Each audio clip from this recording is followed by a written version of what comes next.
Welcome to Baba academy online education.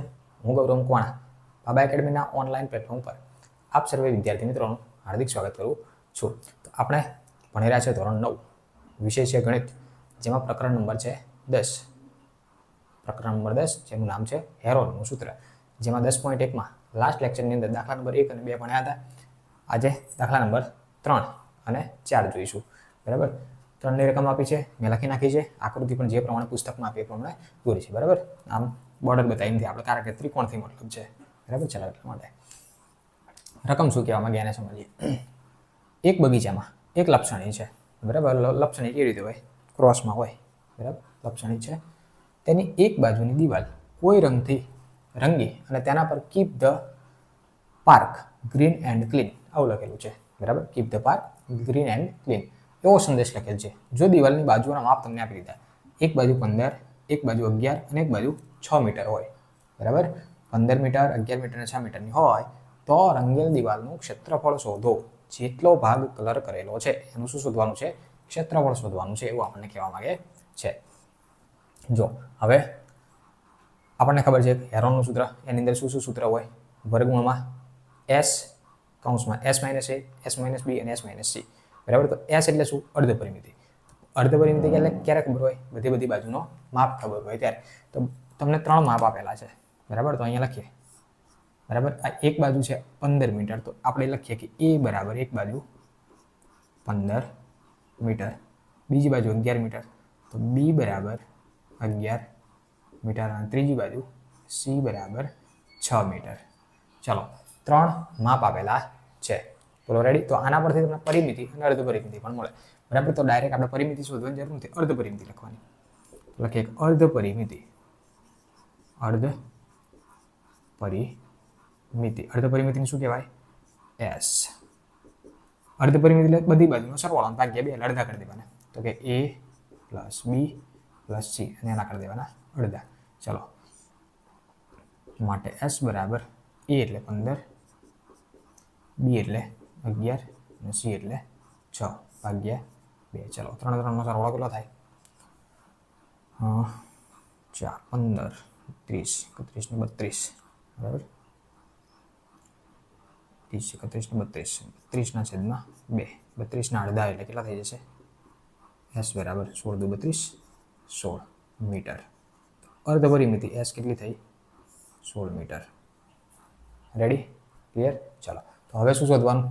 હેરોનનું સૂત્ર પરથી ત્રિકોણનું ક્ષેત્રફળ. તો લખીએ કે આ ત્રિકોણ શું કહેવાય છે? એ બગીચામાં ત્રિકોણાકાર આ લપસણી છે. બરાબર, એક ભાગ છે, એના ભાગ પર તો લખીએ કે ત્રિકોણનું ક્ષેત્રફળ. એવું કંઈ જરૂર નથી લખવાનું.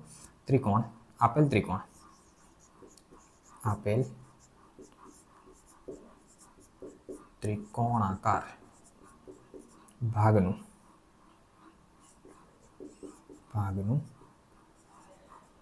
ક્ષેત્રફળ. બરાબર, ચલો, ક્ષેત્રફળ બરાબર શું લખાશે? વર્ગમૂળમાં s કૌંસમાં s - a, s - b, s - c. બરાબર, ચલો, બરાબર વર્ગમૂળમાં s કેટલા શોધે? s એટલે તમે 16 શોધે, તો આ લખો 16. s માઇનસ એટલે 16 માઇનસ a એટલે 15, એક બાજુનું માપ છે 15, બીજા કૌંસમાં s એટલે 16 માઇનસ 11 અને 16 માઇનસ c એટલે 6. બરાબર, નીચે બરાબર કરો. વર્ગમૂળમાં 16 કૌંસ એટલે ગુણાકાર, 15માંથી એટલે 16માંથી 1 જાય એટલે 15 જાય એટલે 1, અહીંયાથી 16માંથી 11 જાય એટલે 5, 16માંથી 6 જાય તો 10. ચલો, આટલું બધું રેડી? અહીંયા સુધી તો દરેકનો જવાબ આવશે. ભૂલ પડશે હવે પછીના સ્ટેપમાં પડે. ચાલો, અહીંયા છે વર્ગમૂળ, આ એક ગુણાકારમાં છે તો પછી એક ના લખો ચાલે. ચલો, આ 16 છે, 16 અને એની પર વર્ગમૂળ. જો આ વર્ગમૂળ અને 16, તો આખી સંખ્યા બહાર નીકળી જાય. બરાબર, તો આમાંથી 4 બહાર નીકળે. અથવા તો એવું ના કરવું હોય તો એને 4 × 4 લખી છે ને, 4 નો વર્ગ કહેવાય કે નહીં? 16 એટલે શું? 4 નો વર્ગ. તો અહીંયા 4 નો વર્ગ લખી છે કે 16 ની જગ્યાએ? એક ગુણાકાર છે ના લખો ચાલે. પછી છે 5, આ 10, 10માંથી 5 કોમન નીકળે કંઈક બતાવો તો 5 દુ 10 થાય, 5 × 2. બરાબર, આ 10 છે એને શું લખ્યા? 5 × 2. આ 16 છે અને 4 નો વર્ગ કર્યો, 1 નથી લખ્યો, ગુણાકાર છે એટલે તટસ્થ ઘટક થયો 5 અને આ 10 માટે 5 દુ 10. ચલો વર્ગમૂળમાં ચલો આ 4 નો વર્ગ એમનો એમ, આ 2 વખત ગુણાકાર એટલે 5 નો વર્ગ થાય અને આ 2 એમના એમ. ચલો આ બંનેનો વર્ગ અને વર્ગમૂળ છે તો ખાલી પૂર્ણ સંખ્યા બહાર નીકળે. તો 4 ગુણ્યા 5 અને વર્ગમૂળમાં ખાલી 2 વધે કારણ કે આનો 2 નો વર્ગ કે વર્ગમૂળ નથી. 4 પંચા 20 તો 20 વર્ગમૂળમાં 2 મીટર છે એટલે મીટર સ્ક્વેર. તો આપેલ જે ત્રિકોણાકાર ભાગ જે હતો green and keep the park green and green એવું લખેલું જે હતું બરાબર. તો એટલા ભાગનું ક્ષેત્રફળ કેટલું થાય? 20 વર્ગમૂળમાં 2 મીટર સ્ક્વેર જેટલું ભાગનું ક્ષેત્રફળ થાય. બોલો રેડી? આઈ હોપ કે તમને આ દાખલામાં ખબર પડી હશે. કમ્પ્લીટ. ચલો તો આ દાખલા નંબર કયો હતો? 3. હવે જોઈએ દાખલા નંબર 4. ચલો દાખલા નંબર 4 જોઈએ. ચોથાની રકમ આપી છે. જો ચોથાની રકમમાં પરિમિતિ આપી છે, 2 બાજુ આપી છે, 1 બાજુ આપી નથી. તો પહેલા તો ત્રણેય બાજુ કેવી રીતે થાય એ શોધવી પડશે.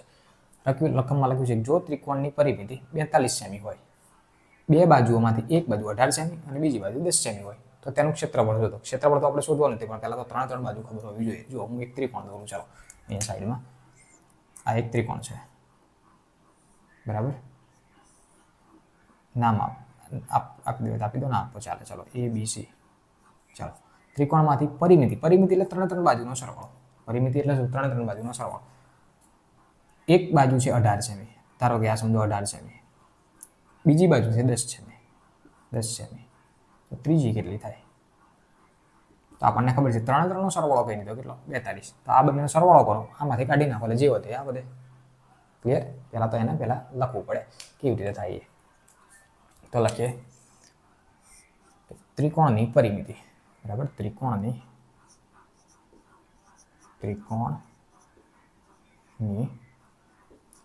પરિમિતિ બરાબર.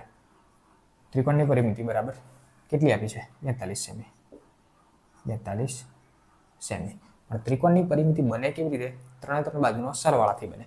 તો એક બાજુ તો હું લખું, ધારો કે આને A લખીએ, આને B કહીએ અને C કહીએ બરાબર. તો A plus B plus C ત્રણનો સરવાળો થાય ને ત્યારે 42 થાય. એમાંથી આને A સમજીએ. ચલો આ A છે, આ B છે અને આ જે કંઈ હશે એ C હશે. ચલો તો A એટલે કેટલા? A એટલે 18 પ્લસ B એટલે કેટલા? 10 અને C એટલે C જ રાખવાના બરાબર 42. માટે આ બંનેનો સરવાળો 18 અને 10 28. 28 પ્લસ C બરાબર 42. 28 પહેલી બાજુ જાય, C બરાબર 42 માઇનસ 28. બાદબાકી કરીએ તો C બરાબર 14. બાદબાકી કેટલી થઈ? 14. તો આ બાજુમાં કેટલું છે? 14. ત્રણ બાજુ મળી ગઈ. ચલો હવે શું શોધીએ? હવે શોધીએ અર્ધ પરિમિતિ. અર્ધ પરિમિતિ માટે આપણે ABC નો સરવાળો કરો 42 જ થાય, પણ ઓલરેડી 42 આપી દીધા છે બરાબર. તો અહીંયા લખીએ અર્ધ પરિમિતિ. અર્ધ